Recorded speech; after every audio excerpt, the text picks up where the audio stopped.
কলকা জিনিসটাতে কিন্তু তোমরা অনেকেই খুব ভয় পাও। আবার অনেকে এটাও বলে থাকো যে দিদি আমিও অনেক চেষ্টা করেছি কিন্তু স্ট্রোকগুলো বেশ মোটা মোটা হয়ে যাচ্ছে, দেখতে একদমই ভাল লাগছে না। চলো তাহলে আজকে তারই জন্য কিছু একটা সলিউশন দেওয়ার চেষ্টা করবো তোমাদের। দেখো, কলকা করতে গেলে যে কেবল স্ট্রোক জানতে হবে তা নয়, আরও বেশ কয়েকটা জিনিস আছে যা তোমাদের মাথায় রাখতে হবে। যেমন তুলিটা কেমন হবে, তুলিতে কতটা রং ওঠাতে হবে, কতটা রং ওঠাতে হবে না, সবকিছুই তোমাদের দেখানোর জন্য আমি এখানে একটা মেরুন কালার আর একটা মিডিয়াম ওয়ান নিয়েছি। মিডিয়াম ওয়ানটা কিন্তু বেসিক্যালি কাপড়ের উপর কোনো কাজের ক্ষেত্রে দরকার হয়, কারণ যেহেতু অনেকটা সময় রংটা খোলা থাকে তো বসে যেতে পারে। কাগজের উপরে কলকা করতে গেলে মিডিয়াম ওয়ান খুব একটা দরকার হয় না, তবুও দেখানোর জন্য যখন নিয়েছি তাই জন্য পুরোটাই দেখাচ্ছি। কিন্তু আসছে তুলি। তুলি কিন্তু একই কোম্পানির অনেক সময় দু রকমেরও হয়, এক্ষেত্রে তোমাদের একটু দেখে নিতে হবে। সেরকমই এখানে দেখো, দুটো তুলি কিন্তু সোনাই কোম্পানির, 4টে জিরোর তুলি আর কি, যেটা কিন্তু একটা কতটা বড় আর একটা কতটা ছোট। তো এই বিষয়গুলো কলকা করার আগে তোমাদের এরকম ছোটখাটো প্রচুর জিনিসই মাথায় রাখতে হবে। আর একটা কাজ ভালোভাবে আয়ত্তে আনার জন্য কিন্তু কখনোই তাড়াহুড়ো করলে হয় না। আমিও একটা সময় ছিল ভীষণই মোটা মোটা কলকা করতাম, থেবড়ে যেত, কি আর বলবো। সেরকমই তাড়াহুড়ো করলে কিছুই হবে না, মন দিয়ে কনসেপ্টগুলো একটু বুঝতে হবে, আর খুব কঠিন না, 1 মাসের মধ্যে খুব ইজিলি শেখা যায়। দেখো, এখানে কিন্তু আমি একটা বাটিতে কিছুটা মেরুন কালার নিয়েছি, আর আমি এখানে কালার মিক্সিং দেখাচ্ছি। আর নিচ্ছি মিডিয়াম ওয়ান, যেটা আমি খুব অল্প পরিমাণে নেব, একেবারেই মানে একদম ছিটে ফোটা, কারণ ওটা নিলেই কাজ মিটে যাবে। এমনিতেই কাগজ, এখানে রং সরে, কাপড় হলে আলাদা বিষয় ছিল, বাট যতটা নিচ্ছি এতটাও হয়তো নেব না, খুবই কম। আমি এখানে যতটা দেখাচ্ছি তোমরা ঠিক ততটাই ইউজ করবে, তাহলে একদম সবটা ঠিকঠাক হবে। বেশি কম হলে আবার বেশি হলে বেশি ছড়িয়ে যাবে রং, তো এটাই হচ্ছে বিষয়।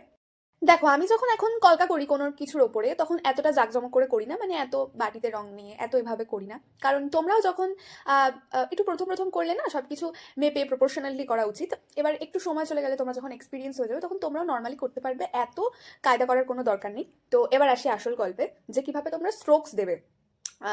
কিভাবে এক একটা তুলির টান, কিভাবে পাতা ইউজ করবে, পাতা দেবে, পাতা দিয়ে ফুল বানাবে, সবকিছু হয়তো আজকে একটা ভিডিওতে দেখাতে পারবো না, তবে কিছু কিছু যতটা সম্ভব, মানে খুব বেসিক জিনিসগুলো দেখানোর চেষ্টা করবো, তো তোমরা দেখতে থাকো। আর একটা জিনিস, কোনো তুলিতে নিয়ে যখন তোমরা কোনো কলকা করবে, তখন একটা জিনিস মাথায় রাখবে, যে তুলিটাতে যেন তুলিটা একটা তুলি যতটুকু আর কি মানে থাকে, তার তলার দিকে যেন রংটা বেশি থাকে, মাথার দিকটা যেন একদম সরু সূত্রের মতো থাকে, ওখানে রং একদম মিনিমাম থাকে। তলার দিকে বেশি রং থাকলে কিন্তু তোমাদের পাতা করলে বা যা কিছুই করো সেগুলো ফুটবে সুন্দর, একদম প্রপার শেপে আসবে। কিন্তু উপরের দিকে বেশি রং থাকলে তখনই কিন্তু কলকা থেবড়ে যাওয়ার সম্ভাবনা থাকে, মানে একটু মোটা দাগ হয়ে যায়। উপরের দিকটা যতটা পারবে সরু রাখবে, তাতে বেটার হবে। আমি তোমাদের একটা কথা বলবো, কে কিভাবে বলে আমি জানি না, তবে আমি নিজে যেভাবে শিখেছি, নিজে আগের কলকা দেখি আর এখনেরটা দেখি, তো যতটা ডিফারেন্স বুঝি, যেগুলো করে আমি পুরো সেগুলোই বলবো। প্রথমেই না তোমরা কেউ কোনো বড় একটা ঘিঞ্জি ডিজাইন ট্রাই করার চেষ্টা করবে না, প্রথমেই খুব হালকা ডিজাইন ট্রাই করার চেষ্টা করবে। আর সবার ফার্স্টেই না এরকম ছোট ছোট ডট, হচ্ছে সোজা লাইন, বাঁকা লাইন, এগুলো দেওয়ার চেষ্টা করবে, কারণ সব থেকে বেশি একটা কলকাতে কিন্তু এগুলোই দরকার পড়ে, প্রত্যেকটা পদে পদে এগুলোই লাগে। তো ফার্স্টে এগুলো দেওয়ার চেষ্টা করবে। যদি এগুলো একবার শিখে যাও, বড় বড় কলকা তোমাদের কোনো আর্টিস্টের থেকে দেখে দেখে করার কোনো দরকার নেই, তখন নিজেদের মাথায় অটোমেটিক আসবে, সেভাবেই তোমরা করতে পারবে। এখানে যেটা করছি হচ্ছে কমার উপরে যেই কলকাগুলো, যেগুলো কমার মতন দেখতে হয়, তো এগুলো করতে গেলে ফার্স্টে তোমাদের তুলির মাথায় রং দিতে হবে, একদম মাথায় একটু গাঢ় করে বেশি করে রং দিতে হবে। সেটা নিয়ে একটা ডট দিতে হবে, তারপর ওটাকে হালকা করে নিতে হবে, হাতটাকে একদম স্লো করে হালকা করে নিতে হবে। নিয়ে জাস্ট এই যে মাথার চারপাশ থেকে জাস্ট এভাবে তোমরা ঘুরিয়ে দেবে, জিনিসটাকে নিয়ে জাস্ট ঘুরিয়ে দেবে। তার আগে যেই রংটা বেশি থাকবে তুলির মাথায়, ওটা দিয়ে কিন্তু তোমরা ডটটা বানিয়ে নেবে। ডটটা বানানোর পর আবার তুলিতে রং নেবে না, মানে জাস্ট যদি না থাকে তখন নিতে হবে, তোমরা বুঝতেই পারছো। হয়ে যাওয়ার পর, ডটটা হয়ে যাওয়ার পর জাস্ট মাথাটাকে হালকা হাতে ঘুরিয়ে দেবে, প্রেশার ক্রিয়েট করবে না, তখনই কিন্তু মোটা হয়ে যাবে। আবারও শোনো ভালোভাবে, জাস্ট তুলির মাথার ওপর একটু বেশি রং নেবে, ডটটা পাকাবে, পাকানোর পর হালকা হাতে ওটাকে ঘুরিয়ে দেবে, সাইড থেকে হালকা হাতে। তোমরা যদি ডান দিকে কমা করতে চাও ডান দিকে, বা দিকে করতে চাইলে বা দিকে, যেদিকে করবে সেদিকে হালকা হাতে ওটাকে ঘুরিয়ে দেবে। যাতে চেষ্টা করবে যতটা সম্ভব সরু রাখার। তোমরা যে তুলি দিয়েই করো, তুলিটা কিন্তু সবসময় ফ্যাক্ট করে না যে সরু তুলি দিয়ে করলেই সরু কলকা করতে পারবে, মোটা তুলি দিয়ে করলে মোটা হয়ে যাবে, না, একেবারেই না। তোমরা তোমরা যদি চাও আমি তোমাদের সেটাও দেখাবো, অনেক মোটা তুলি দিয়েও কিন্তু সরু কলকা করা যায়। আর একটা জিনিস, কলকা কোনটাকে বলে জানো তো? কলকা বলে সেটাকেই যেটা আমরা বিয়ের সময় কপালে করে থাকি, কপালে কলকা বলে। আর আমরা যে কোনো সারফেসে যেটা করব সেটাকে কিন্তু সবসময় আলপনা বলে, এটা আমরা সবসময় ভুলই বলে থাকি। তবুও যেহেতু এটা চলতি, এটাতেই মানুষ বিশ্বাস করে বেশি, বোঝে বেশি এটাতেই, তো এই জন্য এটাই বলা। কিন্তু যে কোনো সারফেসে ডিজাইন করাকেই কিন্তু সেটাকে আলপনা বলে, কপালে যেটা করা হয় সেটাকে কিন্তু শুধুমাত্র কলকা বলা হয়।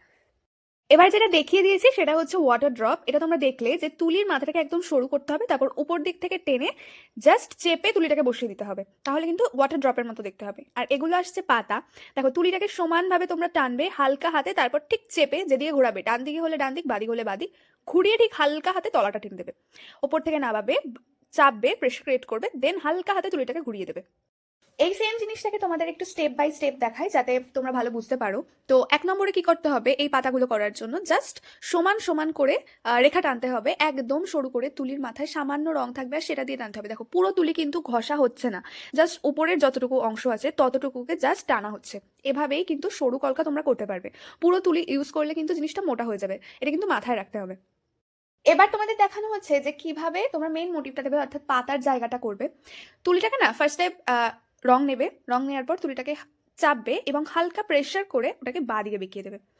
নেবে তুলিটা, ওতে রং থাকবে এবং প্রেশার ক্রিয়েট করে ওটাকে বেঁকিয়ে দেবে। তোমরা যদি বাদিকে করো বাদিকে, তো বাদিকে প্রেশার ক্রিয়েট করবে, ডান দিকে পাতা করলে ডান দিকে প্রেশার ক্রিয়েট করবে। সেমভাবে এবার করতে করতে না আস্তে আস্তে তলাটাকে একটু করে বাড়িয়ে দেবে, এই যে ঠিক এমনভাবে তলাটাকে সরু লাইন করে বাড়িয়ে দেবে, তাতেই পাতার নিচের পোর্শনটাও কিন্তু একবারে কমপ্লিট হয়ে যাচ্ছে। রং নেবে, নিয়ে ঠিক এরকম প্রেশার ক্রিয়েট করবে, তুলিটাকে ঘোরাবে, ঘুরিয়ে নিচটা কিছুটা বাড়িয়ে দেবে।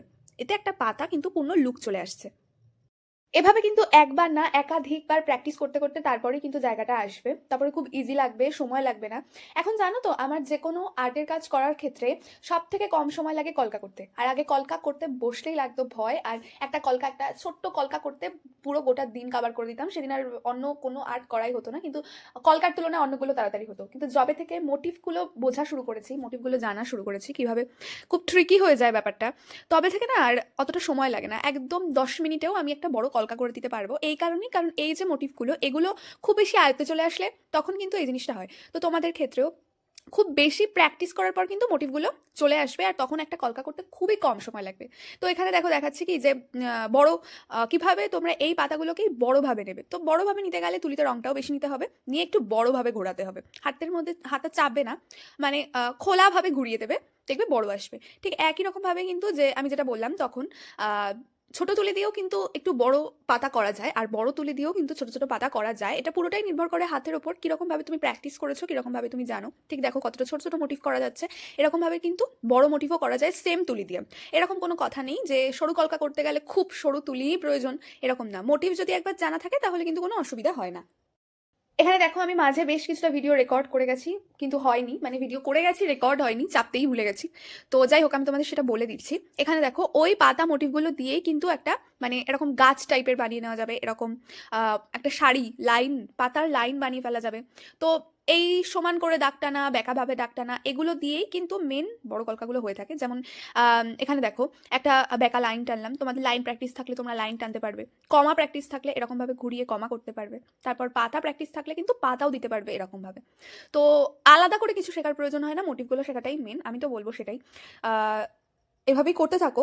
দেখো কেউ যদি আমার কথাগুলো একটু মন দিয়ে শোনার চেষ্টা করে আর সেগুলোই করে, তাহলে কিন্তু তাদের 1 মাসটা অনেক বেশি সময়, 2-3 দিন প্র্যাকটিসের মধ্যেই তারা কিন্তু এরকম রেজাল্ট পেতে পারবে, এরকম সুন্দর মোটিভ বানাতে পারবে। দেখো আজকে কিন্তু আমি তোমাদের শুধুমাত্র মোটিভ শেখাচ্ছি, শুধু বেসিক যেই জিনিসগুলো লাগে আর কি সেগুলোই শেখাচ্ছি। কিন্তু এরপরের দিন তোমাদেরকে পদ্ম মোটিভ, ছোটো ছোটো ফুলের আইডিয়া, কিভাবে ফুল করতে পারবে খুব ইজিলি, গাল কলকা, কপাল কলকা, প্রত্যেক কিছুই কিন্তু আমি শেখাবো ধীরে ধীরে। তো এই মানে বড় গাল কলকা বা কপাল কলকা এগুলো করার জন্য মেন যে জিনিসগুলো দরকার সেগুলো তোমাদের আজকে দেখালাম। তোমরা দেখে জানাও তোমাদের কেমন লাগলো এবং তোমরা কতটা এর থেকে উপকৃত হতে পারলে এই ভিডিওটা দেখে, কতটা কি শিখতে পারলে এবং নিজেরা কতটা কি ট্রাই করলে, যেটা দিয়ে তোমরাও পরবর্তীকালে অনেক সুন্দর কলকা করতে পারবে। তো তোমরা অবশ্যই সেটা আমাকে কমেন্টে লিখে জানাও, সেটা জানলেই আমি বুঝতে পারবো যে আমার এই ভিডিওটা বানানো কতটা সার্থক হয়েছে আর হয়নি। দেখো আমি চাই আমার এই ভিডিও দেখার পর তোমাদের যাতে আলাদা করে আর কোনো কলকা ক্লাসে ভর্তি না হতে হয় কলকা শেখার জন্য। তাই অবশ্যই করে আমার ভিডিও দেখতে হলে আমার চ্যানেলটাকে কিন্তু সাবস্ক্রাইব করে আমার পাশে থাকতে হবে। আমি নতুন নতুন ভিডিও এনে তোমাদেরকে আরো অনেক কিছু শেখাতে পারবো তাতে।